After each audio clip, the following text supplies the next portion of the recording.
बन्चरे डाँडामा तनाव, प्रहरीले गर्यो हवाई फायर। भारतबाट थप सस्तिएर आयो इन्धनको मूल्य, नेपालमा भाउ घट्ला त? यसबारे पुरै जानकारी। बाबुराम पिरिस डाँडामा प्रचण्डसँग सिट बाँडफाँड बारेमा छलफल। नागरिकता विधेयकमा गठबन्धनको टक्कर, अब शीतल निवासले के गर्छ? यसबारे महत्त्वपूर्ण सूचना। एउटै चुनाव चिन्ह प्रयोग गर्न माओवादी केन्द्र र नेसपाली आयोगमा दिए निवेदन। दैलेखका सिडिओलाई कारबाही गर्न काङ्ग्रेस सांसदको माग। वैदेशिक ऋण जीडीपीको 1/3 सीमाभित्र राखिने रोल्पा जिल्ला अदालतको फैसला। विवाहित छोरीलाई पनि अंश दिनु। पशु स्वास्थ्य सम्बन्धी विधेयक प्रतिनिधि सभाबाट पारित। सत्ता गठबन्धनको निष्कर्ष, नागरिकता विधेयक फिर्ता गर्नु। राष्ट्रपतिको राजनीतिक कदम। बन्चरे डाँडा हिँडेका फोहोरका गाडी आलेटारमै रोकिए। संक्रमणकालीन न्याय सम्बन्धी विधेयकमा संशोधन गर्ने गठबन्धनको निर्णय। नागरिकता विधेयक हुबहु अघि बढाउने गठबन्धन सरकारको निर्णय। माधव नेपाल चुनाव लड्न रौतहट फर्किने। राष्ट्रपतिबाट फिर्ता नागरिक विधेयकको सन्देश संसदमा टेबुल। वामदेव गौतमले बर्दिया छाड्ने, प्युठानबाट चुनाव लड्ने। सुनको मूल्य तोलामा 700 रुपैयाँले घट्यो। बालिन शाहलाई असफल बनाउनु हुँदैन भन्दै राष्ट्रिय प्रजातन्त्र पार्टी नेपालका अध्यक्ष कमल थापाको भनाई। धीरज मगरलाई प्रश्न, अर्को द्याङराई बन्ने बाटोमा हो। संगीतबाट सन्यास लिने निर्णयबाट पछि हटे नितेश जङकुमार, फ्यानसँग मागे माफी। बिहारका मुख्यमन्त्री नीतीशले गरे मन्त्रीमण्डल विस्तार। कर्मचारी प्रहरीदेखि शिक्षकसम्म कसको तलब कति, यसबारे महत्त्वपूर्ण जानकारी। वैवाहिक अङ्गीकृत नागरिकता प्राप्तिमा कम्तीमा पनि 7 वर्षीय समयसीमा राखौँ भन्दै एमालेको धारणा। शेरबहादुर देउबाले गरे 10 जनालाई केन्द्रीय सदस्य मनोनित। पोखरा महानगरले चिया र खाजामी गर्यो 1 वर्षमा 2 करोड 40 लाख खर्च। बाबुराम र वामदेवलाई आफ्नो चुनाव चिन्ह दिने माओवादीको निर्णय। जम्मू कश्मीरमा बस खस्दा कम्तीमा पनि 7 जनाको मृत्यु। तेस्रो पटक घटेर आयो पेट्रोलियम पदार्थको मूल्य। नेपालमै बनेको भोटिङ मेसिन प्रयोग गर्न आयोगले चासो नदिएको रामलक्ष्मणको गुनासो। प्रचण्डसँग मेरो जीवन मरणको सम्बन्ध छ भन्दै वामदेव गौतमले भने। आयोगले फेरि चुनाव चिन्ह नीति दलहरूले रोजेकै पाउने, यसबारे महत्त्वपूर्ण जानकारी पनि आजकै भिडियोमा। दर्शक महानुभावहरू नमस्कार। स्मार्ट खबरको न्युज बुलेटिनमा यहाँहरूलाई हार्दिक स्वागत छ। म आरण्य उपानी। आज मिति विक्रम सम्मत 2079 साल साउन 31 गते मंगलबार। सदाको चाहिँ आज पनि हामी उपस्थित भइसकेका छौँ। आज दिनभरिका महत्त्वपूर्ण समाचारहरू लिएर हामीलाई अन्तिमसम्म हेर्नुहोला। हाम्रो मेहनतका लागि यो भिडियोमा एउटा लाइक अवश्य गर्नुहोला। दर्शक महानुभावहरू, पल पलको न्युज अपडेटका लागि हाम्रो च्यानललाई सब्स्क्राइब गरी नजिकै आउने बेल आइकनलाई क्लिक गर्नुहोला। कहाँबाट हेर्दै हुनुहुन्छ अनि के कस्तो लाग्दैछ आफ्ना कुराहरू तलको कमेन्ट बक्समा कमेन्ट गर्नुहोला। दैनिक रूपमा हेर्नुहुन्छ भने रेगुलर भनेर लेख्नुहोला। आज पहिलोचोटि हो भने फर्स्ट टाइम लेखिदिनुहोला। दर्शक महानुभावहरू, देशभित्रबाट हेरिरहनु भएको छ भने आफ्नो गाउँ ठाउँ सहर अनि जिल्लाको नाम लेखिदिनुहोला। विदेशबाट हामीलाई हेरिरहनु भएको छ भने कुन देशबाट हेर्नु भएको छ त्यो कुरा पनि तलको कमेन्ट बक्समा कमेन्ट गरिदिनुहोला। दर्शक महानुभावहरू, आजदेखि दैनिकी बिहान 5 बजे र साँझ 5 बजे हाम्रो दैनिकी खबरहरू आउनेछ। बिहानको समयमा 5 बजे तपाईहरूले हाम्रो खबरहरू हेर्न नबिर्सिनुहोला र साँझको टाइममा 5 बजेसम्म हाम्रो खबरहरू आउनेछन्। त्यसकारण बिहान र बेलुका दैनिकी खबरहरू आउने भएकाले दैनिक हेर्न भनी नबिर्सनुहोला। आउनुहोस् दर्शक महानुभावहरू, आजका मुख्य समाचार सुरु गरौँ। बन्चरे डाँडामा तनाव, प्रहरीले हवाई फायर गरेको प्रसङ्गबाट। काठमाडौँबाट फोहोर बोकेर गएको गाडीलाई अवरोध गरेपछि बन्चरे डाँडामा प्रहरीले केही सेल असुर ग्यास र 5 राउन्ड हवाई फायर गरेको छ। फोहोरका गाडी लिएर अगाडि बढ्न खोज्दा स्थानीयले अवरोध गरेपछि प्रहरीले असुर ग्यास हानेको थियो। त्यसपछि स्थानीय बासिन्दाले प्रहरीमाथि नै ढुङ्गामुढा गरेपछि हवाई फायर गर्नु परेको काठमाडौँ प्रहरी प्रवक्ता प्रहरी परीक्षक दिनेश राज मैनालीले जानकारी दिएका छन्। धुनबेसी नगरपालिका 1 का अध्यक्ष मानबहादुर तामाङका अनुसार प्रहरीले अवरोध गर्न नछाडे थप बल प्रयोग गर्ने भन्दै स्थानीयवासीलाई चेतावनी दिएका छन्। प्रहरीले मकैबारी र धान खेतमा रहेको आन्दोलनकारी लखेटेपछि केही अगाडि बढे तापनि डाँडामा रहेका स्थानीय बासिन्दाले ढुङ्गा र गुलेली हानेपछि झडप भएकै कोडाध्यक्ष तामाङले बताएका छन्। मैनालीले फोहोर फाल्न प्रहरीले आवश्यक बल प्रयोग गर्न सक्ने पनि बताएका छन्। भारतीय आयल कर्पोरेसन आइओसीले नेपालमा पेट्रोलियम पदार्थको मूल्य घटाएर नयाँ मूल्य पठाएको छ। जस अनुसार पेट्रोलको प्रति लिटर मूल्य 1 रुपियाँ 80 पैसा र डिजेलको मूल्य 4 रुपियाँ 80 पैसाले घटेको नेपाल आयल निगमले जनाएको छ। यस्तै हवाई इन्धनको मूल्य लिटरमा 5 रुपियाँले सस्तिएर आएको छ भने अहिले बजारमा पेट्रोलको प्रति लिटर मूल्य 181 र डिजेलको 172 रुपियाँ रहेको छ। भारतबाट सस्तिएर आउँदा पनि घाटामा रहेको निगमका अधिकारीहरू बताउँछन् र नयाँ मूल्यपछि निगमलाई 15 दिनमा 32 करोड रुपियाँ मात्र घाटा रहनेछ। इन्धनको मूल्य लगातार वृद्धि भइरहेका बेलामा पछिल्लो पटक लगातार तेस्रो पटक घटेर इन्धनको मूल्य प्राप्त भएको भने यसअघि 2 पटक घटेको मूल्यमा उपभोक्ता मूल्य नघटाएको भन्दै निगमले आलोचना भएको थियो भने यसपटक मूल्य घटाउने या नघटाउने बारेमा मंगलबार नै पत्रकार सम्मेलन गरेर जानकारी गराउने निगम स्रोतले जानकारी दिएको छ। प्रतिनिधि र प्रदेशसभा चुनावमा नेकपा माओवादी केन्द्रको चुनावी चिन्ह लिएर लड्ने निर्णयमा पुगेका बाबुराम भट्टराई माओवादी पार्टीको केन्द्रीय कार्यालय पिरिस डाँडामा पुगेका छन्। नेपाल समाजवादी पार्टीका अध्यक्ष भट्टराई, अर्का अध्यक्ष महेन्द्र राई यादव र सहअध्यक्ष गङ्गानारायण श्रेष्ठ सहित पिरिस डाँडामा पुगेका हुन्। माओवादी केन्द्रको कार्यालयमा अध्यक्ष पुष्पकमल दाहाल प्रचण्डसँग आगामी चुनावमा नेपाल समाजवादी पार्टीले लिने सिट बारेमा छलफल भइरहेको एक नेताले जानकारी दिएका छन्। मंगलबार बिहान बसेको माओवादी केन्द्रको स्थायी कमिटी बैठकले भट्टराईको पार्टीलाई आफ्नो पार्टीको चुनाव चिन्हमाथि गोलाकार भित्रको 80 हथौडा प्रयोग गर्न स्वीकृति दिने समेत निर्णय गरेको थियो। दर्शक महानुभावहरू, सत्ता गठबन्धन बन्नु पूर्व नै राष्ट्रपति विद्यादेवी भण्डारीसँग यसका नेताहरूको र्याङठ्याङ मिलेको थिएन। यही गठबन्धनले संसद मार्फत अघि बढाएको नागरिकता विधेयक राष्ट्रपतिले फिर्ता पठाइदिएपछि आसन्न राजनीतिक कोर्स के होला भन्ने जिज्ञासा थियो। मंगलबार सकिएको गठबन्धनको शीर्ष नेताको बैठकले शीतल निवासको कदमसँग आम्ने सामने हुने बाटो रोजेको छ। मंगलबार दिउँसो सकिएको सत्ता गठबन्धनको बैठकले विधेयकलाई पूर्णविराम अर्धविराम केही फेरबदल नगरी हुबहु फेरि टेबल गर्ने निर्णय लिएको छ भने यो निर्णयबाट गठबन्धनले राष्ट्रपति भण्डारीसँगको टकरावपूर्ण सम्बन्धकै निरन्तरताको रूपमा आफूलाई प्रकट गरेको छ। राष्ट्रपति भण्डारी रहेकै बेलामा विगतमा केपी शर्मा ओली नेतृत्वको सरकारकै पालादेखि नागरिकता अध्यादेश लगायत विषय विवादित बनेको कुरालाई सत्ता गठबन्धनले नोटमा त लियो, तर सँगसँगै बाबुआमाको घोषणा लगायत कतिपय संवेदनशील विषयमा शीतल निवासले देखाएको स्वाभाविक चासोलाई समेत सम्बोधन गर्नुपर्ने आवश्यकता ठानेन। अझ संसदीय समितिमा छलफलका लागि लैजानुपर्छ प्रतिनिधि सभा नियमावलीको व्यवस्था पनि पालना नगर्ने मनाशय पनि देखायो। यद्यपि नागरिकता विधेयकमा गठबन्धनको टक्कर भएको छ भने अब शीतल निवासले के गर्छ भन्ने ठूलो प्रश्न जागेको छ।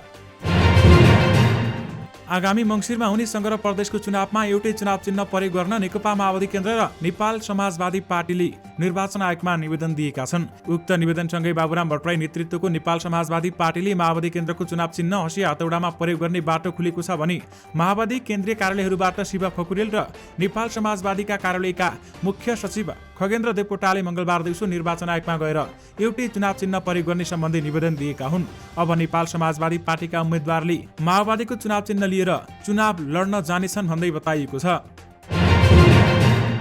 जिल्ला अदालत रोल्पाले एक बाबुलाई विवाहित छोरीलाई समेत अंश दिन आदेश जारी गरेको छ। न्यायाधीश दिलीप राज पन्तकै इजालसले बाबुआमा 2 छोराछोरी अनि 3 छोराछोरीलाई समेत समान रूपमा पैतृक सम्पत्तिको अंशगणना गर्नुपर्ने फैसला गरेको हो। रोल्पा नगरपालिका 9 का जसबहादुर घरती र जयसिरा घरतीका 2 छोरा र 3 छोरी थिए। जेठा अमरसिंह घरती आफ्नो अंश लिएर अलग्गै बसिसकेका थिए भने जसबहादुर र जयसिरा आफ्ना कान्छो छोरा धनसिंहका साथ बस्ने गरेका थिए। साथमा रहेका 3 छोरा मध्ये आसमाया र धनमायाको विवाह भइसकेको थियो भने प्रगति घरतीको विवाह हुन बाँकी थियो। विवाहित छोरी धनमायाले आफूले अंश नपाएको भन्दै मुद्दा हालेकी थिइन् र धनमायाको भनाइमा उनी विवाहित भए पनि पतिको आर्थिक अवस्था कमजोर भएको र पति पत्नी बीच मेलमिलाप नहुँदा माइतीमै बस्न थालिन्। उनले आफ्नै मेहनत र परिश्रमले पनि काम गर्न थालिन्। बाआमाले नै उनलाई त यही काम गरी बस, त विवाहित भए पनि कानुन बमोजिमको अंशियार नै होस् भनी वचन दिइसकेका रहेछन्। त्यस क्रममा धनमायाले भाइलाई घर बनाउन 6 वर्ष अघि 4 लाख रुपियाँ सापटी पनि दिएकी थिइन्। पछि भाइ बुहारीले आफूलाई हेला गर्ने, खाना लाउन पनि पश्चाताप गर्न थालेको उनको आरोप रहेको छ। आफू व्यापार गरेर छुट्टै बस्ने भन्दै भाइलाई दिएको सापटी रकम फिर्ता मागिन्। भाइले तेरो रकम फिर्ता दिँदैनौ भन्दै गाली गलौज र कुटपिट समेत गरेका रहेछन्। भाइले दिदीलाई घरमा पनि बस्न दिएनन्। सम्पत्ति माग्दा हाम्रो अंशमा तेरो कुनै पनि अधिकार छैन, तेरो हक लाग्दैन भन्दै गाली गरे। त्यसपछि धनमायाले पैतृक सम्पत्तिमा 6 अंश मध्ये आफ्नो पनि हक लाग्ने भन्दै जिल्ला अदालतमा मुद्दा हालिन्। धनसिंह र उनका बुवा आमा पनि जिल्ला अदालतमा नै गएनन्। यद्यपि जिल्ला अदालतले धनमाया पनि समान अंशियार भएको ठहराएको छ। यानि कि विवाहित छोरीलाई पनि अंश दिनु भन्दै रोल्पा जिल्ला अदालतले फैसला सुनाएको छ। सत्तारूढ गठबन्धनले नागरिकता विधेयक फिर्ता गर्नु राष्ट्रपतिको राजनीतिक कदम भएको निष्कर्ष निकालेको छ र विधेयक संघीय संसदबाट हुबहु पास गरेर प्रमाणीकरणका लागि पठाउने निर्णय समेत गरिसकेको छ। संघीय संसदले पास गरेको नागरिकता विधेयकलाई राष्ट्रपति विद्यादेवी भण्डारीले आइतबार साँझ 15 बुँदे सन्देश सहित प्रतिनिधि सभामै फिर्ता पठाएकी थिइन्। उनले अंगीकृत नागरिकताको विषय उठाएकी छन् भने आमाको नाममा नागरिकता दिँदा गर्नुपर्ने सो घोषणाको व्यवस्थामा प्रश्न गरेकी छन्।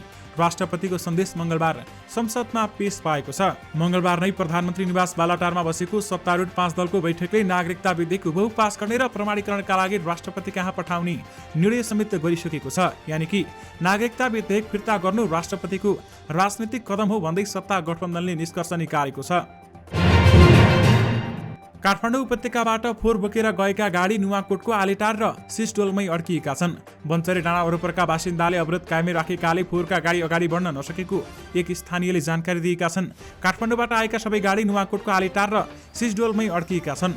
अगाडि पछाडि प्रहरीका पनि गाडी छन्, तर स्थानीयको अवरोधका कारण गाडी अघि बढ्न सकेका छैनन् भन्दै ती स्थानीयले भनेका छन्। उनका अनुसार स्थानीयहरू हातमा ढुङ्गा बोकेर डाँडामा बसेका छन् र केही युवाहरू सडकमै छन् भने केही स्थानीयहरू धानखेत मकैबारी लगायतका स्थानमा बसेर गाडी जान दिएका छैनन् भन्दै बताइएको छ। यानि कि बन्चरे डाँडाका हिँडेका फोहोरका गाडीहरू आलेटारमै रोकिएको बताइएको छ।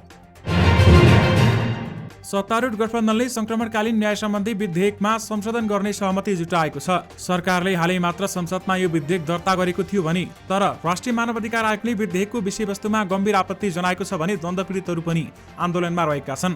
मंगलबार बसेको सत्ता गठबन्धनको बैठकले प्रत्यक्ष र अप्रत्यक्ष रूपमा संलग्न सरकारवालासँग परामर्श गर्ने र विधेयक संशोधन गर्ने सहमति समेत गरेको हो। यानि कि संक्रमणकालीन न्याय सम्बन्धी विधेयकमा संशोधन गर्ने गठबन्धनले निर्णय गरेको छ। नेकपा एकीकृत समाजवादीका अध्यक्ष माधव कुमार नेपाल आउँदो प्रतिनिधि सभा निर्वाचनमा रौतहट क्षेत्र नम्बर 1 बाट चुनाव लड्ने भएका छन्। लामो समय रौतहट र काठमाडौँबाट चुनाव लड्दै आएका नेपालले एउटा निर्वाचन क्षेत्रमा मात्र उम्मेद्वार हुन पाउने भएपछि 2074 मा काठमाडौँ 2 रोजेका थिए। तर अहिले एमाले विभाजन गरेर एकीकृत समाजवादी बनाएका नेपालका लागि काठमाडौँ 2 भन्दा रौतहट सुरक्षित मानिएको छ। नेपाल स्वयं गृह जिल्लाबाटै चुनाव लड्ने चाहना पनि रहेको उनको निजी सचिवालयले जनाएको छ। चुनाव लड्ने तयारीका साथ नेपाल रौतहटमा आउजाउ पनि बढाएका छन्। नेकपा माओवादी केन्द्रको चुनाव चिन्हबाट चुनाव लड्न सहमत वामदेव गौतमले निर्वाचन क्षेत्र पनि परिवर्तन गर्ने भएका छन्। गौतमले प्युठानबाट आगामी प्रतिनिधि सभाको चुनाव लड्ने प्रस्ताव गरेका छन्। यसपटक प्युठानबाट चुनाव लड्ने प्रस्ताव गर्नु भएको छ, त्यही हुन्छ होला उनी निकट स्रोतले भन्यो। चुनाव चिन्हसँगै निर्वाचन क्षेत्र बारेमा पनि गौतमले माओवादी केन्द्रसँग प्रस्ताव गरेका हुन्। 2070 मा गौतमले प्युठान 1 र बर्दिया 1 बाट जितेका थिए र तर 2072 को संविधानले भने 2 ठाउँबाट चुनाव लड्ने प्रावधान हटाएपछि 2074 मा गौतम बर्दिया 1 बाट चुनाव लडेका थिए। चुनाव जित्न पनि सकेनन्। उनी कांग्रेसका सञ्जय कुमार गौतमसँग पराजित भएका थिए। यानि कि वामदेवले प्युठानबाट चुनाव लड्ने भएका छन्। आज सुन र चाँदीको मूल्य घटेको छ। नेपाल सुन चाँदी व्यवसायी महासंघका अनुसार सुनको मूल्य तोलामा 700 रुपियाँले घटेको छ भने चाँदीको मूल्य तोलामा 15 रुपियाँले घटेको छ। आज छापावाला सुनको मूल्य तोलामा 96,700 र तेजाबी सुनको मूल्य 96,200 रुपियाँमा तोकिएको छ।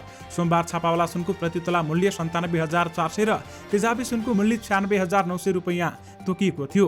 आज चाँदीको प्रति तोला मूल्य 1,220 रुपियाँ तोकिएको छ भने अघिल्लो दिन 1,235 रुपियाँ तोलामा चाँदीको खरिद बिक्री भएको थियो। राष्ट्रिय प्रजातन्त्र पार्टी नेपालका अध्यक्ष कमल थापाले फोहोरमा राजनीति गर्ने र काठमाडौँ महानगरपालिकाका मेयर बालेन शाहलाई असफल बनाउने काम गर्न नहुने बताएका छन्। बालेन केही गरौँ भन्ने सोच भएको व्यक्ति भन्दै थापाले उनलाई सबैले सहयोग गर्नुपर्ने बताएका छन्। थापाले आज ट्विटर मार्फत उक्त धारणा राखेका हुन्। बालेनले 1 वर्षभित्र फोहोरको दीर्घकालीन समाधान खोज्नुपर्ने पनि बताएका छन् र उहाँलाई असफल बनाउनुपछि हामी लाग्ने होइन, उहाँलाई काम गर्न दिनुपर्छ भन्दै उहाँले बताउनु भएको हो। युवा पुस्तामाझ रुचाएका गायक नितेश जङकुमार सांगीतिक करियर टुङ्गाउने निर्णयबाट पछि हटेका छन्। इन्स्टाग्राममा लामो वक्तव्य जारी गर्दै उनले आफूले विगतमा गरेको निर्णयबाट पछि किन हट्नु पर्यो भन्ने बारेमा स्पष्टीकरण पनि दिएका छन्। केही वर्ष अघिदेखि उनले आफ्नो सांगीतिक करियर टुङ्गाउने बारेमा स्ट्याटस पोस्ट गरेका थिए। उक्त घोषणापछि उनका फ्यानले त्यसो नगर्न र करियरलाई जारी राख्न दबाब दिँदै आएका थिए। नितेशले लेखेका छन्, आज तपाईसँग आएर यी कुरा भन्नका लागि मैले आफ्ना सबै इमान्दारितालाई जम्मा गरेको छु। भावनाबाट अस्थिर भएर मैले पटक पटक स्ट्याटस पोस्ट गर्ने अनौठो बानी मेरो जीवनको हिस्सा बनेको छ। मेरो परिवार, साथीहरू र समर्थकहरूले हस्तक्षेप गर्दै यी कुराहरूबाट शान्त रहन मलाई भनेका छन्। आफ्नै आमाबाट यस्तो कुरा नआएसम्म मैले यो कुरालाई सधैँ व्यवस्था गरिरहेँ। अब मैले जे कुरा गरेको छु त्यसलाई स्वीकार्ने र आफूलाई सुधार्ने समय आएको छ। लगभग 2 वर्ष पहिले मेरो पोस्ट तपाईहरू मध्ये धेरैलाई थाहा होला। मैले त्यति बेला परिवर्तन खोज्दै नेपाली सांगीतिक करियरलाई टुङ्ग्याउने बताएको थिएँ। यो पोस्टलाई धेरै प्रशंसकले मलाई प्रश्न पनि गर्नु भएको छ। मेरा श्रोताले मैले सङ्गीत छाड्दैछु भन्ने बुझेपछि बीचमा गलत बुझ्नुभयो, जुन सही होइन। म आफ्नो सांगीतिक करियरलाई अझै फराकिलो बनाउन चाहन्थेँ। मैले औपचारिक रूपमा केही पनि बताएको छैन, तर सोही महिना मेरो आदर्श पिताको देहावसान भएपछि मैले उक्त निर्णय लिएको थिएँ। बुवाको निधनले मेरो जीवनलाई निकै विचलित तुल्यायो। मेरो युट्युब च्यानलले पनि काम गर्न छाडेको थियो, तर समयले सबै पीडालाई निको पारेको छ र यति बेलामा मैले सबै मेरा वफादार प्रशंसकलाई माफी माग्नुपर्छ भन्ने महसुस भएको छ। हुनसक्छ म आन्तरिक रूपमा कतै हराएको थिएँ र मार्ग निर्देशन पनि खोजिरहेको थिएँ। मेरा लक्ष्यहरू अझै पनि जीवन्त छन् र मेरो दृष्टि सधैँ बलियो छ। म जीवनमा जहाँ पुग्छु म मेरो जनताको प्रतिनिधित्व गर्न जाँदैछु। म माफी माग्न चाहन्छु कि मैले मेरा जनतालाई कुनै न कुनै रूपमा निराश तुल्याएको छु। यो मेरो नियत थिएन। मैले अब पाठ सिकिसकेको छु। स्टेजमा आफ्नो कन्सर्ट नगरेको पनि वर्षौं बित्यो। मलाई लाग्छ समय अब आइपुग्यो। माथि चढ्नु अघि हरेक कलाकारले स्टेजमा अभिवादन गर्छन्। म मेरा मानिसहरूलाई आफ्नो सम्मान दिन चाहन्छु जसले मलाई एक बनाएको छ। कुनै दिन हामीले यो संसारमा सङ्गीत मार्फत सन्देश फैलाउनेछौँ भन्दै उनले बताएका छन्। त्यसभन्दा अघि म तपाईँलाई भन्न चाहन्छु कि म सबैभन्दा पहिले मेरा जनताको लागि गाउनेछु। कुन देश, कुन भाषा, कुन विधा भन्ने कुराले मलाई फरक पार्दैन। मेरो लागि महत्त्वपूर्ण कुरा भनेको एकता हो। यो भनाइसँगै मलाई तपाईँका अनुत्तरित जवाफहरू दिनुहोस् र बन्द गर्नुहोस् पुरानो अध्याय। अहिले पनि मतिर औँला सोझिएको हुन सक्छ, तर मैले शान्तिपूर्वक यी निर्णय लिएको हुँ भन्दै उनले बताएका छन्। सरकारले बजेट भाषण अनुसार नयाँ तलबमान लागू गरेको छ। अर्थमन्त्री जनार्दन शर्माले बजेटमा 15% तलब बढाउने घोषणा गरेका थिए र सोही अनुरूप मन्त्रालयले नयाँ तलबमान सोमबार सार्वजनिक गरेको थियो। यो तलबमानसँगै मुख्य सचिवको तलब अथवा 2 ग्रेड सहित 82,359 रुपैयाँ पुगेको छ। यस्तै प्रधान सेनापतिको तलब पनि 2 ग्रेड सहित 82,359 रुपैयाँ पुगेको बताइएको छ। यस्तै प्रहरी महानिरीक्षकको तलब भने 2 ग्रेड सहित 76,888 रुपैयाँ पुगेको छ। प्रमुख प्रतिपक्षी नेकपा एमाले वैवाहिक अंगीकृत नागरिकता प्राप्तिमा कम्तीमा पनि 7 वर्षे समयसीमा राख्ने प्रस्ताव गरेको छ। बुधबार प्रतिनिधि सभामा विशेष समय लिएर एमालेका प्रमुख सचेतक विशाल भट्टराईले राष्ट्रपति विद्यादेवी भण्डारीबाट नागरिकता विधेयक संशोधन सहित फिर्ता हुनु राजनीतिक दलहरूका लागि नागरिकता विधेयकमा साझा धारणा तय गर्ने सुवर्ण अवसर भएको बताएका छन्। साथसाथै उनले अवसरको सदुपयोग गर्दै वैवाहिक अंगीकृत नागरिकता प्राप्तिको वर्तमान अवस्था बदलेर कम्तीमा पनि 7 वर्षे समयसीमा राख्नुपर्ने बताएका छन्। राष्ट्रपतिले केही सन्देश सहित पठाउनु भएको छ। हाम्रा लागि सुवर्ण अवसर हो भन्दै उहाँले बताएका छन् र वैवाहिक अंगीकृत नागरिकता प्राप्तिमा कम्तीमा पनि 7 वर्षे समयसीमा राखौं भन्दै एमालेले बताएको छ। नेपाली कांग्रेसका सभापति शेरबहादुर देउवाले पार्टीमा थप 10 जना केन्द्रीय सदस्य मनोनित गरेका छन्। पार्टी मुख्य सचिव कृष्ण प्रसाद पौडेलले सभापति देउवाले मंगलबार 10 जनालाई केन्द्रीय सदस्य मनोनित गरेको जानकारी दिएका छन्। कांग्रेसमा 159 जना केन्द्रीय सदस्य रहने व्यवस्था छ। सभापति देउवाले मनोनित गर्न पाउने मध्ये यसअघि 13 जनालाई केन्द्रीय सदस्य मनोनित गरेका थिए। अझै देउवाले 10 जना केन्द्रीय सदस्य मनोनित गर्न बाँकी छ र आज मनोनित 10 जना महिला हुन् भन्दै बताइएको छ। पोखरा महानगरपालिकाको क्यान्टिनमा 1 कप चियाको मूल्य कति होला? क्यान्टिन सञ्चालक भन्छन् कालो चियाको 15 रुपैयाँ, दुधको चियाको 20, यस्तै रोटी र तरकारीको प्रति प्लेट 50 र चना र अण्डाको 50, मोमो प्रति प्लेट र 100 रुपैयाँ, चाउमिन मोमो प्रति प्लेट 80 रुपैयाँको दर रेट राखिएको छ। मासिक 15,000 भाडा तिर्ने गरी क्यान्टिन चलाएका सञ्चालकले महानगरसँगकै सहमतिमा उक्त दर रेट राखेका हुन् र बाहिर बजार मूल्यभन्दा झण्डै आधा समेत सस्तोमा चिया र खाजा बेचिरहेको क्यान्टिनमा महानगरका कर्मचारीले वार्षिक 5 लाखका हाराहारीमा सरकारी चिया खाजा खान्छन्। महानगरका कर्मचारीले दिनहुँ खाने खाजाको भने आफू खुसी पैसा तिर्छन् र कर्मचारीले खाएको खाजाको दायित्व महानगरले बेहोर्नु पर्दैन। यद्यपि पोखरा महानगरपालिकाले 1 वर्षभित्रै 2 करोड 40 लाख रुपैयाँ खाजा खर्च गरेको छ भन्दै बताइएको छ। यानि कि पोखरा महानगरले खाजामै 1 वर्षमा 2 करोड 40 लाख रुपैयाँ खर्च गरेको बताइएको छ। नेकपा माओवादी केन्द्रले संसदीय चुनावमा नेपाल समाजवादी पार्टीका बाबुराम भट्टराई र राष्ट्रिय सभा सदस्य वामदेव गौतमलाई हँसिया हतौडामा चुनाव लड्न दिने सहमति दिएको छ। पेरिस डाँडामा आज बसेको स्थायी कमिटी बैठकले भट्टराई र गौतमलाई आफ्नो चुनाव चिन्हमा लड्न स्वीकृति दिएको प्रवक्ता कृष्ण बहादुर महराले बताएका छन्। बाबुराम भट्टराई र वामदेव गौतमलाई हँसिया हतौडामा चुनाव चिन्ह लड्न पार्टीले स्वीकृति दिएको छ। उहाँहरूका शर्तका विषयमा थप छलफल गरिनेछ भन्दै उनले भनेका छन्। उनीहरूलाई सत्ता गठबन्धनमा सहभागी गराउने विषयमा समेत छलफल हुने महराले बताएका छन्।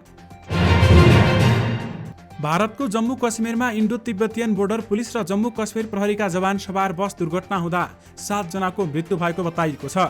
जम्मू कश्मीरमा पर्ने चन्दनबारीमा मंगलबार अपराह्न बस नदीमा खसेको भारतीय सञ्चार माध्यमले जनाएका छन् भने बसको ब्रेक फेल भएकाले दुर्घटना भएको जनाइएको छ। बसमा 39 जना सवार थिए। घाइते भएकाहरूलाई हेलिकप्टर मार्फत श्रीनगरमा रहेको सेनाको अस्पताल पुर्याइएको छ र ती प्रहरीहरूलाई अमरनाथ क्षेत्रमा सुधारका लागि तैनात समेत गरिएको थियो।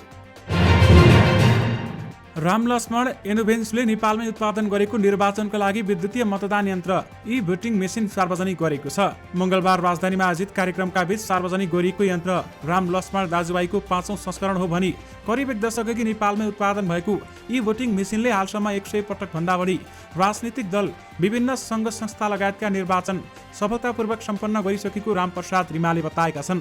तर निर्वाचन आयोगले मेसिन बारेमा पटक पटक कुरा राख्दा पनि चासो नदिएको उनले गुनासो गरेका छन् र उनले भनेका छन् मेसिन बनाएको 10 वर्षसम्म पनि निर्वाचन आयोगले कुनै पनि इनपुटहरू दिएको छैन। आयोगले हामीलाई वास्ता नगरेको जस्तो लागिरहेको छ। यो प्रस्ताव लिएर जाँदा आयोगले पार्टीहरूसँग सल्लाह गर्न सुझाव दिए अनुसार हामी पार्टीहरूमा कुरा राख्न गयौं। आयोगले आफूहरूको मेसिन बारेमा केही अपुग भएको वा मिलाउनु पर्ने केही भए मिलाउँ भनेमा त्यो गर्न पनि आफूहरू तयार रहेको उनको भनाइ छ। यद्यपि आयोगले नेपालमै बनेको भोटिङ मेसिन प्रयोग गर्न चासो नदिएको रामलक्ष्मणले गुनासो गरेका छन्। नेकपा एकता राष्ट्रिय अभियानका संयोजक वामदेव गौतमले नेकपा माओवादी केन्द्रका अध्यक्ष प्रचण्डसँग जीवन मरणको सम्बन्ध रहेको बताएका छन्। मङ्गलबार 31 साउनमा निर्वाचन आयोगमा दल दर्ताका लागि पुगेका प्रचण्डसँग आफ्नो गहिरो प्रेम रहेको दावी गरेका छन् र प्रचण्ड र म जीवन मरणका दोस्ती हौं। गौतमले भने प्रेम बारेमा नसोध्नुस्, फेरि सबै कुरा बिग्रन्छ। गौतम माओवादीकी चिन्ह हँसी हतौडाबाट चुनाव लड्ने तयारीमा समेत रहेका छन्। 2074 को प्रतिनिधि सभा र प्रदेशसभा चुनावमा राष्ट्रिय मान्यता प्राप्त दलले मात्रै आफ्नो चिन्हबाट चुनाव लड्न पाउने व्यवस्था रहेको थियो। अन्य दलले चुनाव चिन्ह मागे पनि आयोगले ती दलहरूलाई स्वतन्त्र हैसियतमा राख्दै अलग्गै दिन्थ्यो भने यही व्यवस्था 30 वैशाखमा सकिएको स्थानीय तह निर्वाचनमा पनि कायम रह्यो। आयोगमा दर्ता गर्दा एउटा चिन्ह र चुनावमा अर्कै चिन्ह पाएपछि दलहरूले समस्या पनि झेले। कतिपयले भैतरिनु परेको र मानिसहरू झुक्किएको गुनासो समेत दलले गरेका थिए। यद्यपि आयोगले चुनाव चिन्ह नीति फेरेको छ भने दलहरूले रोजेकै पाउने समेत बताइएको छ। पटनाका मुख्यमन्त्री नीतीश कुमारले मन्त्री परिषद विस्तार गरेका छन्। राष्ट्रिय जनता दल आरजेडीका नेता तेज प्रताप यादव उक्त दलका 4 जना विधायक सहित 31 जना विधायकलाई उनले नयाँ मन्त्री परिषदमा सामेल गरेका छन्। RJD, Janata Dal United, JLD लगायत विभिन्न पार्टीको समर्थनमा मुख्यमन्त्री बनेका नीतीश कुमारको उपस्थितिमा आज राज्यपालले नयाँ मन्त्रीहरूलाई शपथ गराएका छन्। 36 जनासम्मको मन्त्री परिषद बनाउन सकिने बिहारमा मुख्यमन्त्रीले भविष्यमा त्यसलाई अझ विस्तार गर्न केही मन्त्री पद रिक्त समेत राखेका छन्। इन्टु मिन्टु लन्डनमा फेम्ड धीरज मगर अभिनीत दोस्रो फिल्म बाबरीको असोज 14 गते प्रदर्शन हुने तयारीमा छ। सुरेन्द्र पौडेल निर्देशित रोमान्टिक एक्सन ड्रामा बाबरीको ट्रेलर सार्वजनिक भइसकेको छ। ट्रेलरबाट धीरजले प्रशंसा त कमाए, तर प्रश्न पनि। विक्रान्त नाममा ठकुरी युवकको चरित्र निर्वाह गरेका धीरजको संवाद शैली अभिनेता दयाङ राईसँग मिल्दोजुल्दो देखिन्छ। यो प्रश्नलाई स्वयं धीरज पनि अस्वीकार गर्दैनन्। काठमाडौँमा आयोजित पत्रकार सम्मेलनमा उनले दयाङ राई शैली बारेमा प्रतिक्रिया पनि दिए। साथै दयाङ र सौगातको पदचापलाई पछ्याउँदै आफूले अभिनय सिकेको पनि उनले बताएका छन्। उनी भन्छन्, मैले दया र सौगात दाई जस्ता एक्टरहरूलाई हेरेर उहाँहरूकै फुट स्टेपमा हिँडिराखेको हो। म आफ्नै खुट्टामा उभिने प्रयास गर्दैछु, नेपाली फिल्म उद्योगमा भन्दै उनले बताएका छन्। धीरजलाई कबड्डी फिल्मको काजीकै चरित्र अभिनय र संवाद मिलेको पनि आरोप लागेको छ। उनको जवाब छ, राजा साहेब चरित्रको लागि सौगात दाई पनि यसरी नै बोल्नु हुन्छ। कबड्डीमा उहाँको पनि काजीकै क्यारेक्टर छ। चरित्र अनुसार मूल्याङ्कन गर्नुपर्ने हुन्छ, तर तुलना गर्न नमिल्ला भन्दै उनले बताएका छन्। प्रतिनिधि सभाले पशु स्वास्थ्य तथा पशु सेवा परिषद सम्बन्धमा व्यवस्था गर्न बनेको विधेयक पारित गरेको छ। मङ्गलबारको बैठकमा कृषि तथा पशुपन्छी विकास मन्त्री मृगेन्द्र कुमार सिंहले यो विधेयक पारित गरियोस् भन्ने प्रस्ताव पेश गरेका थिए, जसलाई प्रतिनिधि सभाले बहुमतले पारित गरेको हो। पारित विधेयक अब राष्ट्रिय सभामा पेश हुने र राष्ट्रिय सभाले पनि दफावार छलफल सहित पारित गरेर पुनः प्रतिनिधि सभामा पठाउँछ। राष्ट्रिय सभाले पारित गरेर पठाएपछि प्रतिनिधि सभा स्वीकार गरी सभामुखले प्रमाणीकरण गरेर राष्ट्रपति समक्ष पठाउनेछन्। पारित हुनुअघि कृषि, सहकारी तथा प्राकृतिक स्रोत समितिले पेश गरेको उक्त विधेयकको प्रतिवेदनमाथि छलफल भएको थियो। सत्तारूढ दल नेपाली कांग्रेसकी सांसद लक्ष्मी परियारले दैलेखका प्रमुख जिल्लाधिकारी हरि प्याकुरेललाई कारबाही गर्न सरकारसँग माग गरेकी छन्। गृह मन्त्रालयको निर्देश अनुसार नागरिकतामा आफ्नो नाम सच्याउन पुगेका कर्णबहादुर कामीमाथि जातीय विभेदलाई प्रश्रय दिने गरी अपमानपूर्वक व्यवहार गरेको भन्दै प्रमुख जिल्लाधिकारी प्याकुरेलमाथि तत्काल कारबाही गर्न उनले माग गरेकी हुन्। मङ्गलबार प्रतिनिधि सभा बैठकमा बोल्दै सांसद परियारले कानुनभन्दा आफूलाई माथि राखी दलितमाथि दुर्व्यवहार गर्ने प्रमुख जिल्लाधिकारी प्याकुरेलले गृह मन्त्रालयको निर्देशनलाई समेत पालना नगरेर जातीय दम्भ देखाएको भन्दै आक्रोश व्यक्त गरेकी थिइन्। वैदेशिक ऋण कुल गृहस्थ उत्पादनको 1/3 सीमाभित्र राखिने भएको छ। प्रतिनिधि सभाबाट मङ्गलबार पास भएको सार्वजनिक ऋण व्यवस्थापन विधेयकमा यस्तो व्यवस्था गरिएको हो। यो विधेयकमा अर्थ समितिले पठाएका 11वटा संशोधन बुँदालाई प्रतिनिधि सभाले स्वीकार गरेको छ, जस अनुसार अब वैदेशिक ऋणको सीमा जीडीपीको 1/3 भित्र सीमा राखिनेछ भने यसअघि वैदेशिक ऋणको सीमा सिधै अङ्कमा तोक्ने प्रचलन थियो। यसले सीमा जति पनि बढाउन सक्ने स्पेस दिएको थियो भन्दै बताइएको छ। यद्यपि वैदेशिक ऋण जीडीपीको 1/3 सीमाभित्र राखिने भएको छ। दर्शक महानुभावहरू, यो सँगै तपाईँहरूमाझ आज दिनभरिका सबै मुख्य समाचारहरू राखिसकेका छौँ। फेरि पनि तपाईँहरूमाझ नयाँ मुख्य समाचारको साथमा उपस्थित हुने नै छौँ। अहिलेलाई भने मलाई बिदा दिनुहोस्। नमस्कार।